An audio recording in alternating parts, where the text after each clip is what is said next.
ng bayan, maasahan anumang panahon.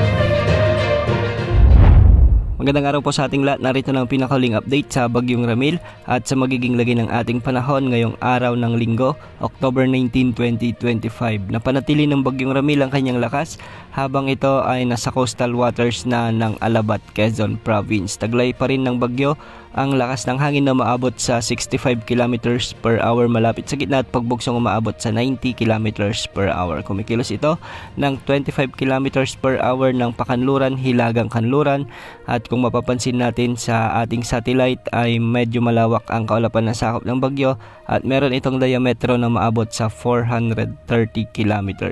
Dahil dito, nakataas pa rin ang signal number 2 sa southeastern portion ng Quirino Province, sa central at southern portions ng Nueva Vizcaya, sa central at southern portion ng Benguet, ang central at southern portions ng La Union, Pangasinan, Aurora, Nueva Ecija, Bulacan, Tarlac, Pampanga, ang northern at central portion ng Zambales, ang northern portion ng Metro Manila, ang northern at central portion ng Rizal, sa northern portion ng Laguna, ang northern at eastern portion ng Quezon Province, kasama ng Polillo Islands. Samantalang signal number 2 rin sa Camarines Norte at ang northwestern portion ng Camarines Sur. Samantala, signal number 1 naman ang nakataas sa Cagayan kasama ng Babuyan Island, sa may Isabela, nalalabing bahagi ng Quirino, ang nalalabing bahagi ng Nueva Vizcaya sa may Apayao, Abra, Kalinga, Mountain Province, Ifugao, ang nalalabing bahagi ng Benguet, Ilocos Norte, Ilocos Sur,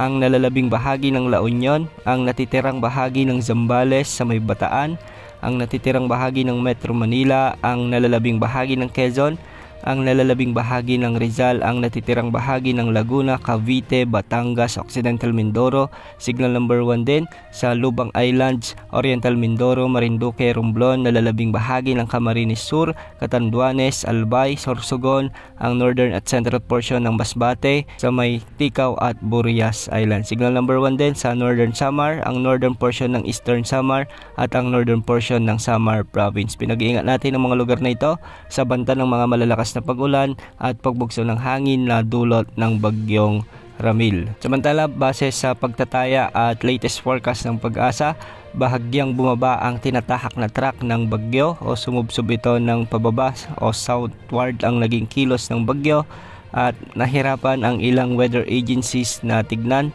ang sentro ng bagyo dahil nga sa wasak na kaulapan ng bagyong ito. Sa ngayon, magpapatuloy ang pagkilos nito ng Hilagang Kanluran at sa mga susunod na oras ay patuloy itong kikilos at posibleng maglandfall ulit sa bahagi ng Quezon Province. Tatawirin ng bagyo ang ilang bahagi ng Calabarzon, posibleng tamaan rin ang ilang bahagi ng Metro Manila, Bulacan, Pampanga at Zambales. Sa araw ng Lunes o bukas, posibleng makalabas na ito sa ating area of responsibility. At ngayong araw makakaranas ng mabagyong panahon dulot ng Bagyong Ramil ang Metro Manila, Central Luzon, Camarines Norte, Rizal, Laguna, Quezon Province, Quirino, Nueva Vizcaya, Benguet, La Union at Pangasinan. Kaya maghanda, mag-ingat po sa banta ng mga pagbaha at pagguho ng lupa. Samantala, dahil pa rin sa Bagyong Ramil, asahan naman ang mga pag-ulan at pagbugso ng hangin sa nalalabing bahagi ng Cagayan Valley, ang nalalabing bahagi ng Cordillera Administrative Region, nalalabing bahagi ng Ilocos Region, natitirang bahagi ng Bicol Region, nalalabing bahagi ng Calabarzon, Romblon, Marinduque, Oriental Mindoro, Occidental Mindoro, Northern Samar Province. Kaya mag-ingat ang mga lugar na ito sa banta rin ng mga pagbaha at pagguho ng lupa. Nagiging maulap naman ang mga kalangitan na may mga kalat-kalat na pag-ulan sa nalalabing bahagi ng Visayas kasama na ang Palawan. At sa Mindanao, localized thunderstorms naman ang inaasahang weather system na magdadala ng mga pag-ulan lalo na sa hapon at gabi. Tabayan ang mga susunod na update sa Bagyong Ramil. Ito po ang weather update ng bayan, maaasahan anumang panahon.